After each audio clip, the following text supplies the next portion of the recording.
Buenos días chicos.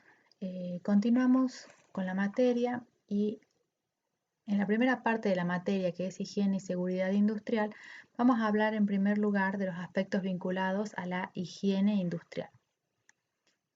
Ya habíamos definido a la higiene industrial como la ciencia y el arte, que tiene por objeto, dijimos, el reconocimiento, la evaluación y el control de todos los factores ambientales o tensiones que se originan en el lugar de trabajo y que pueden causar enfermedades, perjuicios a la salud, incomodidades e ineficiencias entre los trabajadores o entre los ciudadanos de la comunidad. Nosotros nos vamos a enfocar, dijimos, específicamente en el ambiente laboral y las incomodidades o perjuicios a la salud que pueden llegar a tener los trabajadores. Y también dijimos en la primera clase que el concepto de higiene lo asociamos directamente al desarrollo de enfermedades profesionales. Veamos, en un ambiente laboral donde no hay un componente preventivo, tenemos diferentes sustancias que pueden llegar a provocar daños al trabajador. Tenemos entonces un ambiente laboral insano. El trabajador sufre o se termina contagiando de alguna enfermedad profesional o contrayendo a lo largo del tiempo. Recibe el diagnóstico correspondiente. Respecto a este diagnóstico, dijimos que para eso se realizan los exámenes periódicos que son a cargo de la ART, una vez que se identificaron los agentes de riesgo. Y estos exámenes periódicos permiten, luego también con la evaluación del trabajador, poder definir si el trabajador está contrayendo o no una enfermedad profesional.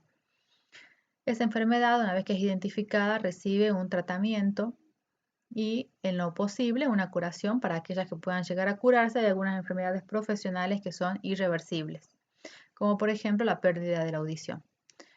En el caso de que sea una enfermedad que puede ser tratada, la persona vuelve a ser sana, pero cuando vuelve a ese ambiente laboral, si en ese ambiente laboral que no es sano y no se han tomado las medidas correspondientes, se sigue actuando sin un componente preventivo, el trabajador va a volver a enfermarse y esto, fíjense que es un círculo.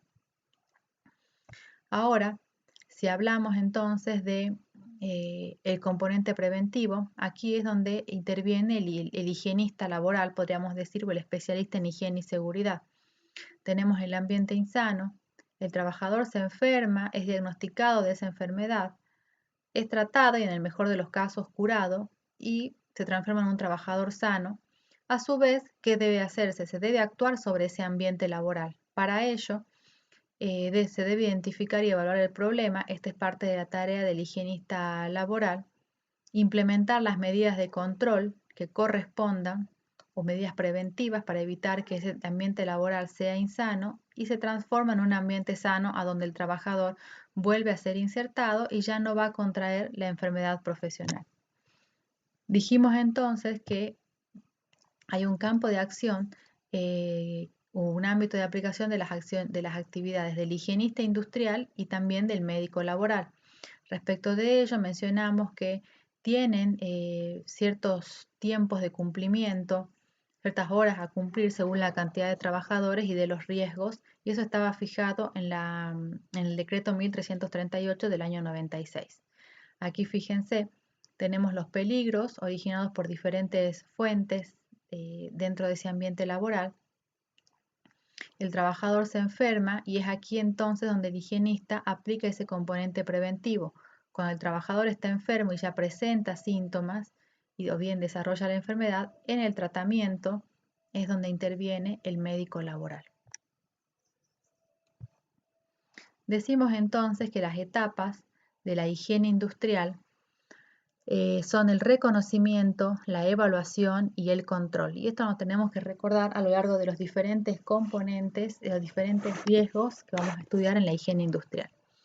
La etapa de reconocimiento es una etapa de identificación de los agentes de riesgo y es una etapa de tipo cualitativa. En esta etapa uno va a hacer un relevamiento del ambiente laboral y va a identificar a simple vista cuáles podrían ser los posibles riesgos o los posibles factores a los que puede llegar a exponerse el trabajador que puedan llegar a dañar su salud. Luego sigue la etapa de evaluación. Una vez que se han identificado esos factores de riesgo, es necesario que esos factores se midan y se contrasten y se comparen con lo que indica la normativa para poder identificar si se encuentran dentro o no de la norma. Los valores fijados por las normativas lo vamos a ir viendo para los diferentes agentes de riesgo a medida que vayamos transcurriendo y cursando la materia. Específicamente en la clase de hoy vamos a hablar de los agentes químicos, pero una vez entonces que estos agentes de riesgo son medidos, deben compararse con lo que establece la normativa para poder concluir si es necesario o no tomar una medida de control o bien si estos valores están dentro de la norma. Por supuesto que los valores fijados por la normativa los vamos a ir indicando en cada clase, pero por supuesto que estos valores están definidos en principio por un conjunto de especialistas en medicina. En muchos casos son tomados de la Organización Mundial de la Salud y de la OIT a partir de numerosos estudios y de investigaciones, y permanentemente estos valores se van actualizando de forma tal de que siempre se está buscando y que ese valor refleje realmente los conocimientos a la fecha para evitar que los trabajadores se terminen dañando o lesionando. Cuando los valores de resultado de la etapa de evaluación, cuando los valores de los agentes de riesgo se encuentran por fuera de lo que establecen las normativas, es necesario tomar una medida de control y actuar sobre ese agente de riesgo para evitar que el trabajador se lesione.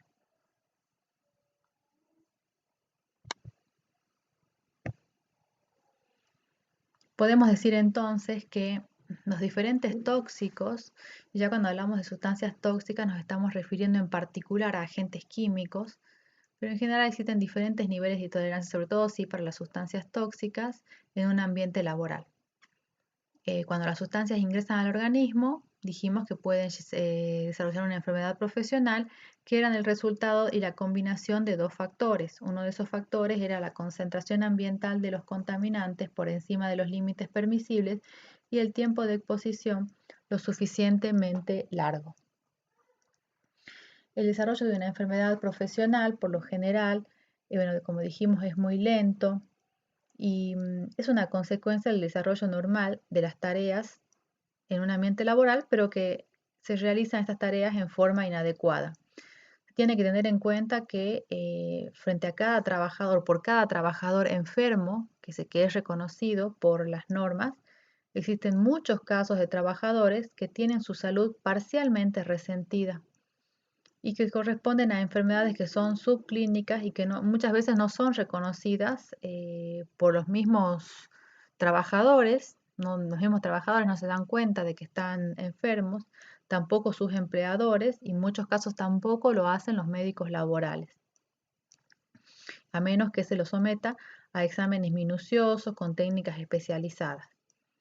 Es por esto la importancia de que se analice perfectamente el ambiente laboral cuando se identifica a un trabajador enfermo para prevenir este tipo de casos, podríamos decir, intermedios de desarrollo de enfermedades profesionales.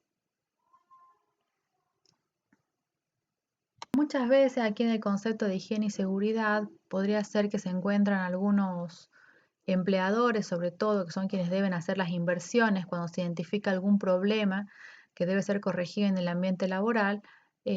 A veces los empleadores que no tienen conciencia en estos aspectos de higiene y seguridad lo ven a esto como un gasto.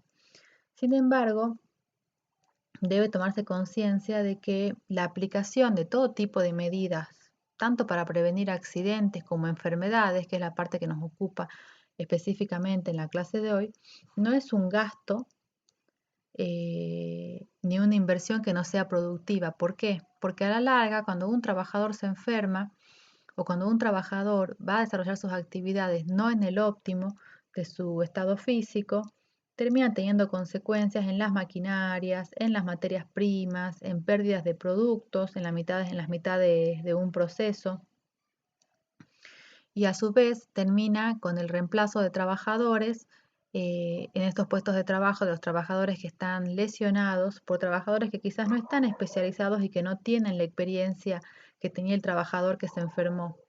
y esto a su vez termina teniendo cierto resentimiento en el proceso productivo, lo cual a la larga termina siendo un costo mucho mayor que la inversión que pueda hacer un empleador en las medidas sanitarias que correspondan en ese ambiente laboral para evitar que los trabajadores se enfermen o se lesionen. En general, los diferentes agentes de riesgo a los cuales se van a exponer los trabajadores pueden ser químicos, físicos o biológicos. Nosotros nos vamos a extender en la clase de hoy en los agentes químicos. Los agentes físicos los vamos a ir estudiando a lo largo de diferentes clases y solamente vamos a mencionar en realidad a los agentes biológicos. Dentro de los agentes físicos hablamos de temperaturas anormales, temperaturas muy elevadas o temperaturas muy bajas que requieren ciertas medidas de seguridad para los trabajadores. Vamos a hablar del estrés por frío y calor en la próxima clase. Humedad en algunos ambientes laborales que también trae consecuencias, el ruido, las vibraciones, el trabajo de presiones anormales, muy bajas o altas o elevadas, la iluminación deficiente o la energía radiante, es decir, las radiaciones ionizantes y no ionizantes. Todo ello entonces engloban los agentes físicos. La gran mayoría de estos agentes físicos los vamos a estudiar a lo largo de las siguientes clases. Por otro lado están los agentes biológicos, virus, bacterias, hongos, parásitos, que requieren medidas sanitarias, son específicas y bueno, hay una gran variedad, acá hay una amplia gama de esas diferentes bacterias dependiendo de los puestos laborales que requieren medidas específicas. Nosotros no nos vamos a explayar tanto en los agentes biológicos en esta materia, porque son bastante diversos los puestos de trabajo a los cuales se expone y existe una gran variedad de microorganismos en particular con enfermedades correspondientes asociadas. Sí vamos a decir para este tipo de sustancias que la sola posibilidad de que existan algunos de estos microorganismos en un ambiente laboral, dentro de lo que es el reconocimiento de los agentes de riesgo, basta simplemente con indicarlos y no se requiere una medida de medición, no hay un valor límite permitido respecto de la cantidad de estos microorganismos para que uno pueda decir que el trabajador pueda llegar o no a enfermarse, sino que la sola posibilidad de que existan algunos de estos microorganismos termina siendo un agente de riesgo para el trabajador que debe protegerse para obviamente no desarrollar alguna enfermedad profesional. Es diferente de lo que mencionamos, la concentración por encima de ciertos límites. Aquí no hablamos para los agentes biológicos de concentraciones, sino que la sola presencia de los agentes microbiológicos puede llegar a lesionar al trabajador dependiendo de la susceptibilidad del trabajador y una serie de factores, de que sea más o menos sensible a alguno de estos agentes, o bien de que tenga o no defensas, como por ejemplo, hablamos ahora del conocido virus, ¿sí? Pero esto se manifiesta en general, pues esto se aplicaría, digamos, para cualquiera de los otros microorganismos. En la clase de hoy dijimos nos vamos a explayar en los agentes químicos. A los agentes químicos los podemos clasificar en aerosoles por un lado y en gases y vapores. A su vez los aerosoles pueden ser sólidos o pueden ser líquidos y los aerosoles sólidos se clasifican en polvos y humos y los líquidos en rocíos y nieblas. Dentro de los gases y vapores están los gases propiamente dichos y los vapores. Vamos a su vez subclasificar a estas sustancias, ya que los aerosoles, tanto los aerosoles sólidos como los aerosoles líquidos, se distinguen fundamentalmente por el tamaño de las partículas y eso le da propiedades muy diferentes. Eso a su vez depende y es consecuencia de cómo se formaron los aerosoles.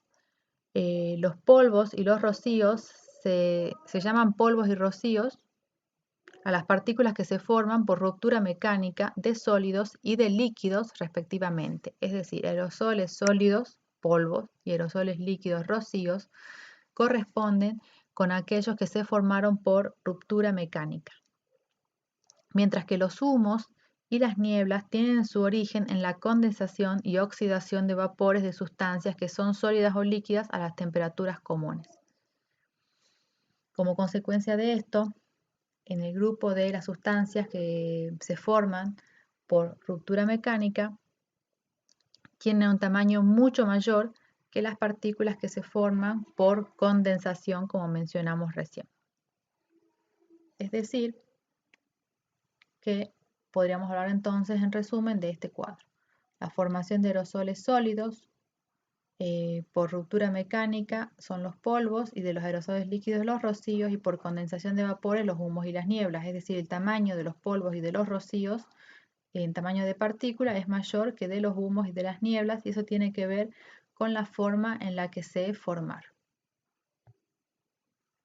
A su vez, los aerosoles sólidos, fíjense, este pedacito, aerosoles sólidos, polvos y humos, lo estamos aquí ampliando y podemos hablar de polvos inorgánicos y de polvos orgánicos.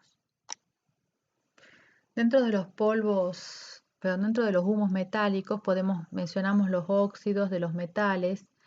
Los más comunes son los óxidos de plomo, de mercurio, de zinc, de manganeso, de hierro.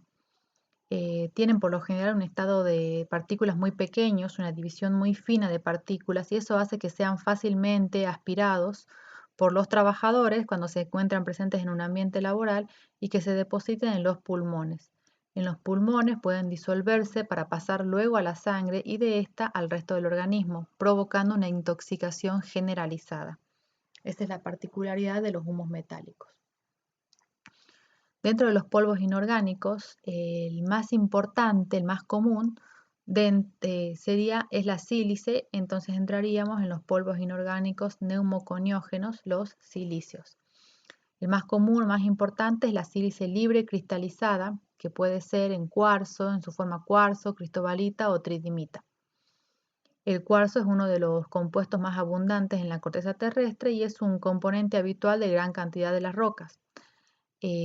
Cuando recién se forman las partículas, cuando el polvo es la partícula de polvo recién se formó y es inhalado, se deposita en los pulmones y ocasiona una fibrosis incapacitante que se conoce como silicosis. Si vieron el video de los trabajadores de la mina, allí habla que la mayoría de los trabajadores se encuentra enfermo de silicosis.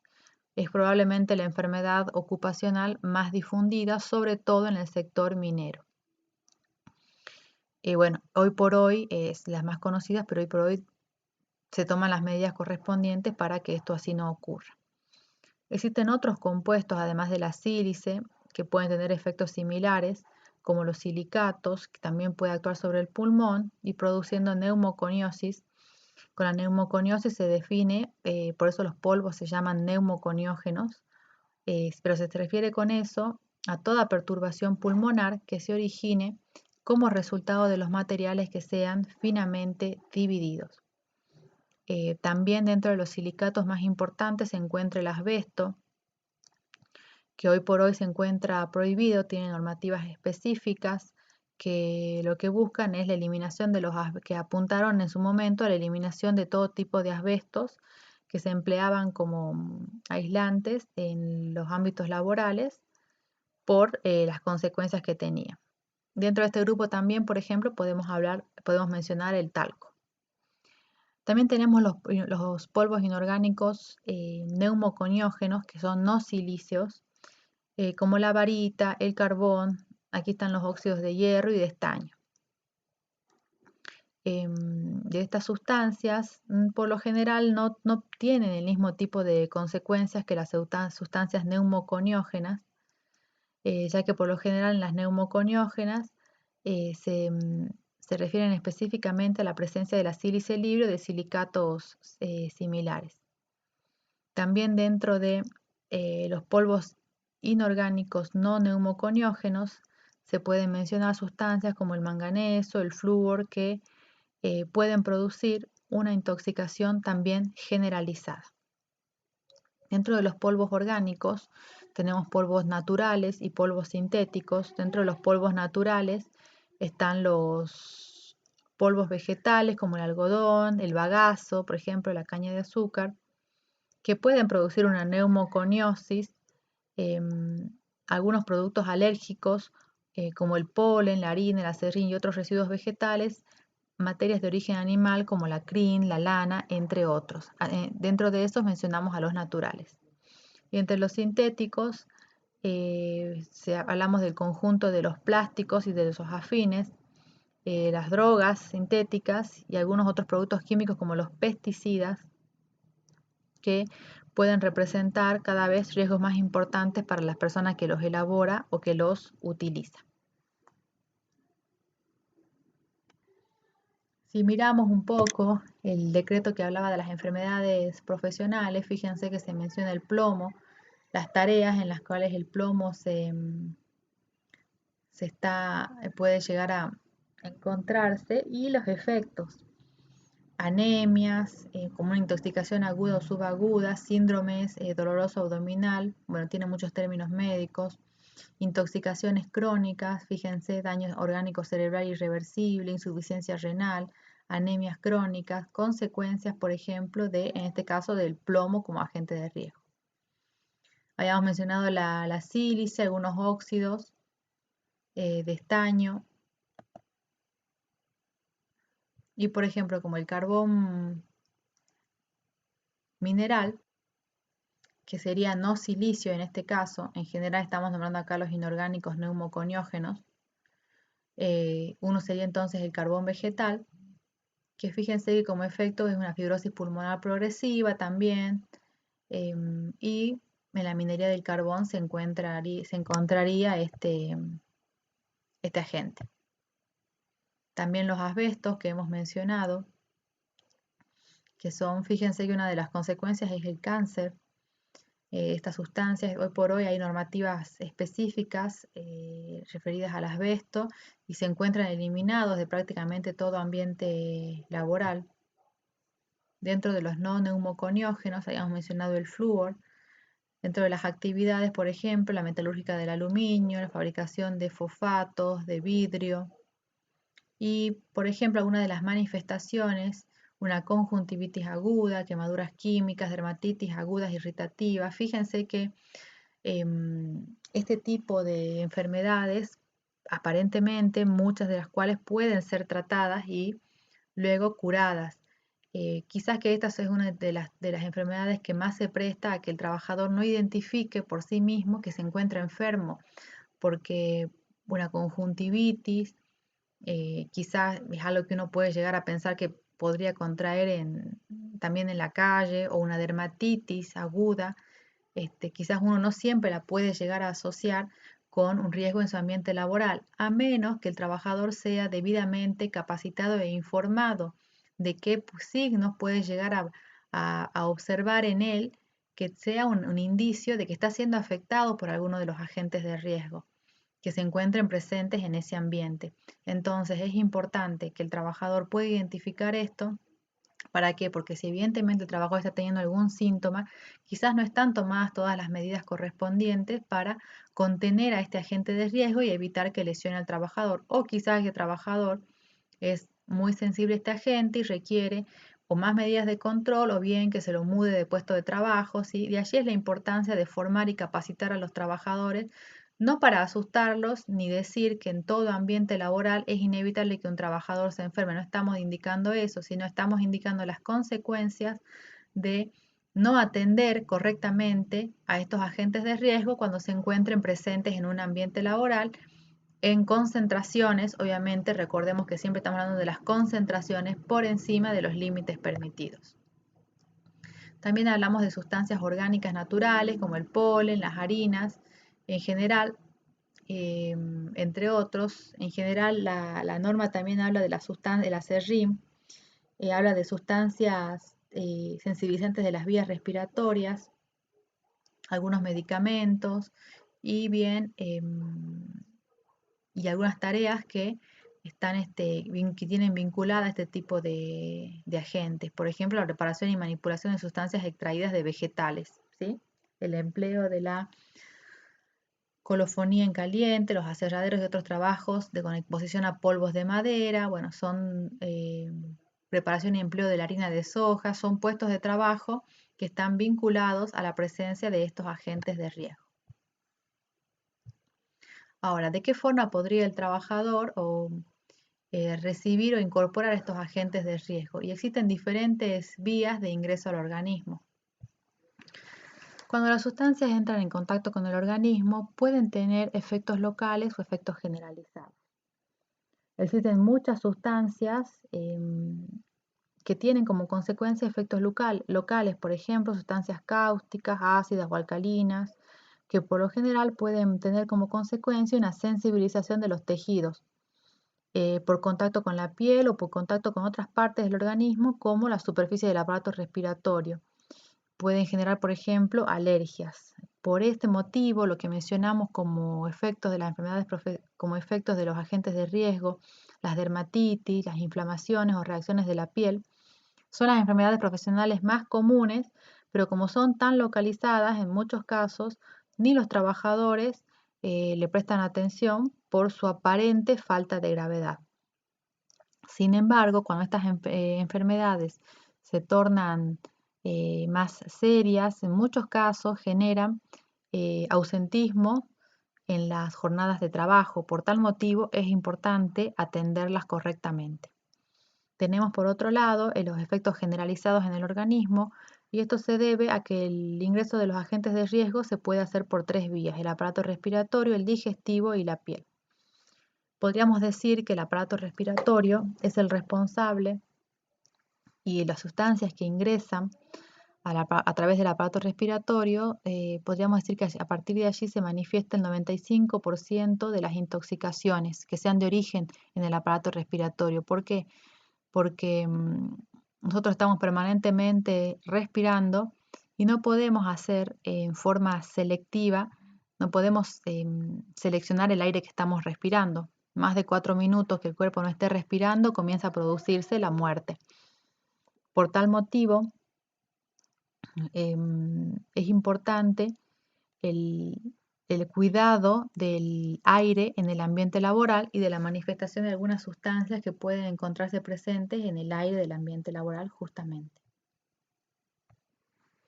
Hay que tener en cuenta que los pulmones están formados por una membrana fina de un espesor prácticamente celular que permite el intercambio gaseoso entre la sangre y el ambiente exterior. La superficie de los alvéolos en total es de aproximadamente 90 metros cuadrados cuando un individuo es adulto, y en estas condiciones los gases que llegan al pulmón tienen una gran oportunidad de pasar a la sangre y de esta forma se distribuyen al resto del organismo. Por otro lado, los sólidos y los líquidos que ingresen en los pulmones quedan depositados en estas membranas y se disuelven, y parte también pasan al torrente sanguíneo. Es por este motivo que a través del aparato respiratorio es donde se contraen la mayor cantidad de intoxicaciones en un ambiente laboral. En segundo lugar, podríamos mencionar el aparato digestivo, ya que la superficie en general del aparato digestivo es bastante menor, aproximadamente unos 2 metros cuadrados, tiene paredes gruesas y una serie de tejidos adaptados para seleccionar las materias útiles para el organismo y rechazar el resto, a diferencia de los pulmones, como acabamos de describir. Es una vía de ingreso secundaria de las sustancias tóxicas, ya que nosotros podríamos decir que no podemos evitar respirar. Sin embargo, un trabajador sí puede seleccionar qué ingiere, y es obviamente que ningún trabajador va a ingerir una sustancia que considere que es tóxica. Por lo general, las intoxicaciones a través del aparato digestivo se producen por malos hábitos en el ambiente laboral, porque los trabajadores fuman o comen en los talleres o lo hacen con las manos sucias. De aquí la importancia de concientizar en estos aspectos. Y por lo tanto que se controlen las medidas de aseo de los trabajadores, que dispongan de un lugar, de una cocina y de comedores limpios y adecuados para poder desarrollar, para poder almorzar en el caso de que tengan su descanso y el almuerzo en el lugar de trabajo. También el motivo por los cuales el aparato digestivo es una vía secundaria de posibles intoxicaciones es también porque gran parte de los tóxicos se puede eliminar con las excretas, que son metabolizadas por el organismo, pero eliminadas a su vez fuera del cuerpo humano, mientras que eso no puede ocurrir siempre con el aparato respiratorio. Por último, como vía de contacto es la piel. La piel es un tejido firme, cubre obviamente la mayor superficie corporal, tiene una superficie aproximadamente de 1,8 a 2 metros cuadrados y separa el medio interno del ambiente externo. Es resistente, por lo general impide el ingreso de bacterias de forma efectiva, también de sustancias químicas, sin embargo es permeable a algunas sustancias que pueden atravesarla y también producir intoxicaciones generales, por ejemplo el ácido cianhídrico, el mercurio, muchos insecticidas clorados y fosforados, y protegerse de estos agentes requiere en muchos casos cubrir toda la superficie corporal, para lo cual es necesario el uso de la protección personal adecuada. Sin embargo, la piel es la principal entrada de muchos agentes físicos que vamos a estudiar más adelante.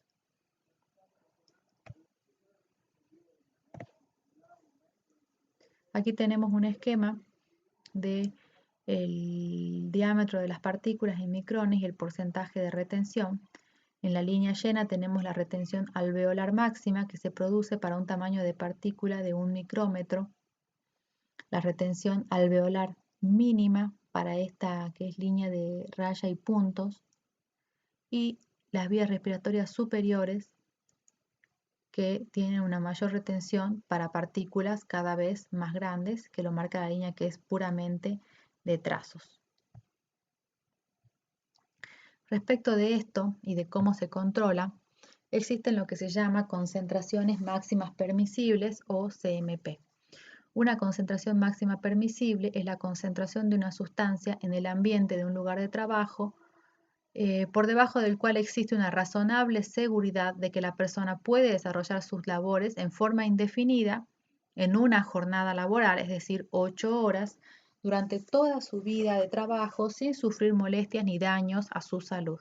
Es decir, que si se puede controlar para los diferentes agentes químicos el valor de las concentraciones máximas permisibles y se cumplen en un ambiente laboral, el trabajador puede desarrollar sus tareas en forma segura, cumpliendo la jornada laboral completa sin que sufra ningún tipo de lesión.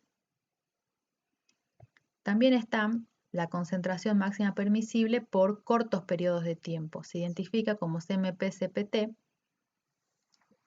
Es la concentración máxima a la que un trabajador puede estar expuesto durante un periodo continuo y hasta de 15 minutos, sin sufrir efectos adversos, siempre que no se produzcan más de 4 de estas situaciones al día que se encuentren separadas por un tiempo de 60 minutos y que no se exceda la CMP, la concentración máxima permisible ponderada en el tiempo. Es decir, para algunas sustancias, enseguida vamos a ingresar a la normativa, tenemos estos valores, dos valores diferentes de concentración. Por un lado, concentración máxima permisible y por otro lado, la concentración para cortos periodos de tiempo, que son valores superiores a las concentraciones máximas permisibles, para los cuales el trabajador se puede exponer, como dice aquí, hasta 15 minutos y no más de 4 de estas situaciones al día, separadas por 60 minutos.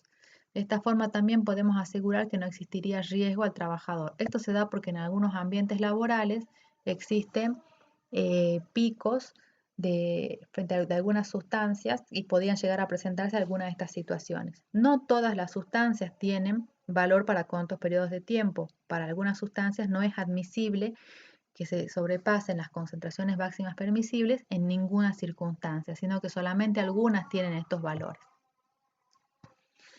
También tenemos las concentraciones máximas permisibles, valor techo.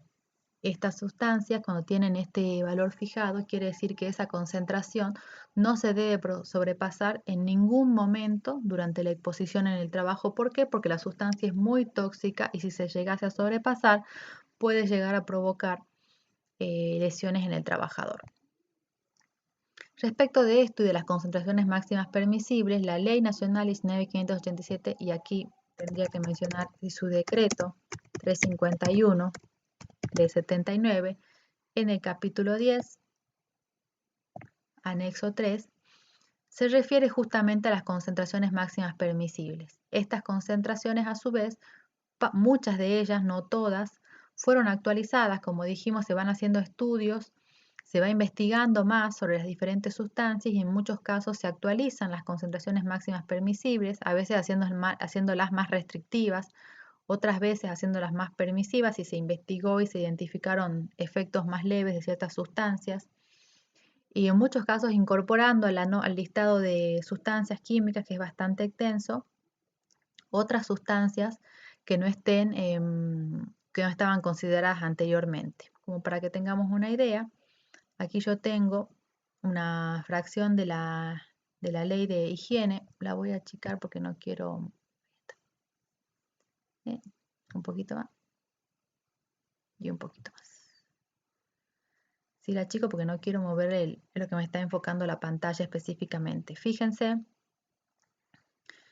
que tenemos para algunas sustancias, por ejemplo, aceites y nieblas, tenemos concentración máxima permisible y tenemos concentración para cortos periodos de tiempo también.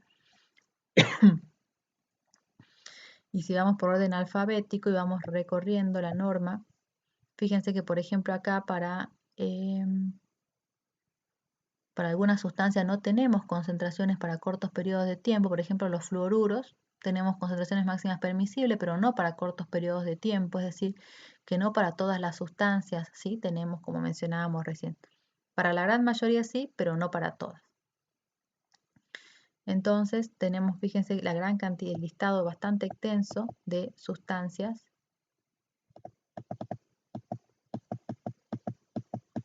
ordenadas por orden alfabético que tienen su correspondiente concentración máxima permisible. También en la resolución, aquí tengo yo la fracción de la resolución, también la voy a ir achicando un poquito para que podamos ver. Define la concentración máxima permisible, la CMP-CPT, que era de cortos periodos de tiempo, la valor techo, tiene un poco de conceptos aquí teóricos de mezclas, partículas insolubles, y aquí fíjense que comienza el listado de concentraciones máximas permisibles. CMP y CMP-CPT y también CMP-C, las que tienen valor techo. Ahora las vamos a indicar. Y en muchos casos están incorporadas y permanentemente se incorporan, y en muchos casos solamente se actualizaron los valores. Van a ver que este listado es bastante extenso. A veces salen normativas de la superintendencia apuntando específicamente a un solo contaminante, ¿sí? Entre otros. Bueno, estas son las normativas. Entonces, referido a esto, es cuando uno, respecto de esto, mejor dicho, es lo que uno, frente a uno, a lo cual lo compara compara las concentraciones para poder decir que si se cumple o no se cumple lo que establece la normativa, y poder asegurar que el trabajador desarrolle sus tareas, como dijimos, si se cumplen las concentraciones máximas permisibles sin inconvenientes, o bien que deben atenderse medidas. Respecto de la concentración máxima permisible, se refiere allí a la concentración ponderada en el tiempo. En muchos casos, y referido aquí, fíjense, a la que también tiene concentraciones MP-CPT, cuando se hace si podríamos medir en forma completa durante toda la jornada laboral, las concentraciones máximas permisibles y estos picos que son permitidos por 15 minutos y con intervalos de 60 minutos en total, el promedio de todos estos valores no deben superar, como dice acá, la CMP, la concentración ponderada del tiempo, que es la primera. Es decir, puedo tener picos, pero estos picos en realidad por lo general se permiten porque en algunos momentos durante la jornada laboral el valor de la concentración es bastante por debajo de la máxima permisible, de forma tal que el promedio total de las concentraciones a las cuales se expone el trabajador durante las 8 horas de la jornada no supera la concentración máxima permisible ponderada en el tiempo, que es la que mencionamos anteriormente, ¿sí? A eso se refiere aquí cuando dice no excediéndose la CMP ponderada en el tiempo. Y bueno, eso es lo que establecen las normas, es lo que acabamos de decir. Y en general las diferentes sustancias tóxicas que pueden afectar al organismo las podemos clasificar en diferentes grupos. Dentro de los tipos de tóxico, entonces, podemos hacer una clasificación. Existen algunos tóxicos que son sustancias que ejercen una acción generalizada sobre el organismo. Estas sustancias, respecto de estas sustancias, que son más de 350, como el monóxido de carbono, el plomo, el ciclohexano, entre otros, sobre estas sustancias se pueden superar durante la jornada laboral en un porcentaje razonable los valores de la concentración máxima permisible, siempre que esos excesos sean compensados por periodos durante los cuales la concentración sea inferior al límite permisible, de forma tal que el promedio ponderado durante la jornada de trabajo no sobrepase a dicho valor. Estas sustancias, cuando ingresan al organismo, ejercen una acción generalizada como las que ya hemos mencionado. También existen sustancias que ejercen una acción generalizada sobre el organismo, es decir, son incluidas en el grupo anterior, pero que además pueden ser absorbidas a través de la piel intacta. Cerca de estas sustancias son aproximadamente unas 30 en el listado. Por ese motivo, los límites tienen que ser rebajados en cierta proporción, variable según las circunstancias y cuando se estima que los trabajadores no están lo suficientemente protegidos para impedir la absorción cutánea. En este caso, estas sustancias se encuentran en la nómina, en el listado, identificadas con la letra S de skin, que significa piel en inglés. Dentro de estas sustancias está el mercurio, el DDT, el plomo tetraetilo, entre otros. Es decir, que en el listado que acabamos de ver de la ley, ahora lo vamos a volver a revisar, vamos a ver que muchas sustancias tienen la letra S antepuesta o posterior, que está indicando en realidad que las sustancias pueden además ser absorbidas a través de la piel intacta.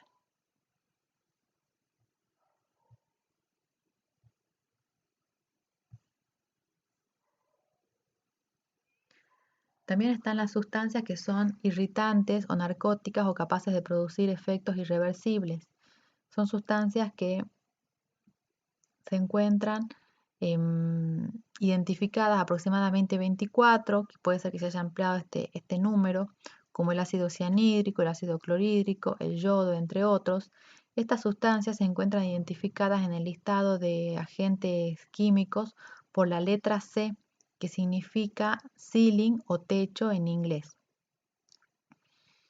Para estas sustancias no puede aceptarse que en ningún momento se excedan los valores previstos por la normativa, que deben considerarse como un máximo. Entonces, para estas sustancias, la letra C se debe entender como una advertencia de que las cifras correspondientes no incluyen un margen de seguridad adecuado. Por lo tanto, es deseable que la exposición sea lo más baja posible respecto del límite permitido. Aquí encontramos el cloroformo, el formaldehído, entre otros. También están las sustancias que producen efectos irreversibles y además pueden ser absorbidas a través de la piel intacta. Para estas sustancias, entonces, se antepone tanto la letra S de piel como la letra C de techo, y dentro de este grupo, entonces, se encuentra el bromuro de metilo, la nitroglicerina, y para estas sustancias también se debe tener un cierto porcentaje rebajado respecto del valor máximo permitido para asegurarse que los trabajadores no terminen siendo expuestos y terminen enfermándose. También hay sustancias que pueden contener sílice cristalizada, que ya hemos mencionado cómo actúa la sílice. Dentro de estas sustancias entonces está todos los derivados que hemos indicado anteriormente. Otros polvos que no contienen sílice cristalizada, en general son 10 estos tóxicos, que por lo general, por ejemplo, podemos mencionar el cemento, el talco, entre otros. Otras sustancias que se consideran tóxicas o cancerígenas, la benzidina, la dimetilnitrosamina, y otras sustancias, bueno, un poco más de nombre químico, un poquito más complicado, beta-naftilamina, entre otras. Muchas de estas sustancias se pueden producir por la descomposición del teflón, que es la marca registrada del politetrafluoroetileno, que son de extremada toxicidad y cuyas concentraciones siempre tienen que estar los más bajos posibles.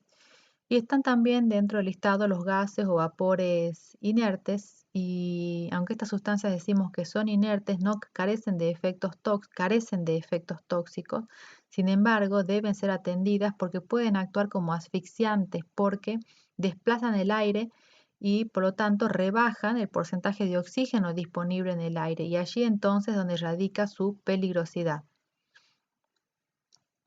No se puede indicar casos de límites permisibles, sin embargo, cuando la concentración del oxígeno en el aire, que sabemos que es de un 21%, baja a un 18% en volumen, a la presión atmosférica, podríamos decir que es una situación complicada para el oxígeno. Eso no debe ocurrir, no debe ser inferior al 18%. Y entonces es necesario entonces atender por tal motivo la concentración de estas sustancias. También muchas de estas sustancias pueden ser explosivas y también por tal motivo deben ser atendidas. Dentro de estas sustancias podemos mencionar el acetileno, el etano, el helio, el hidrógeno, el metano o el nitrógeno, entre otras.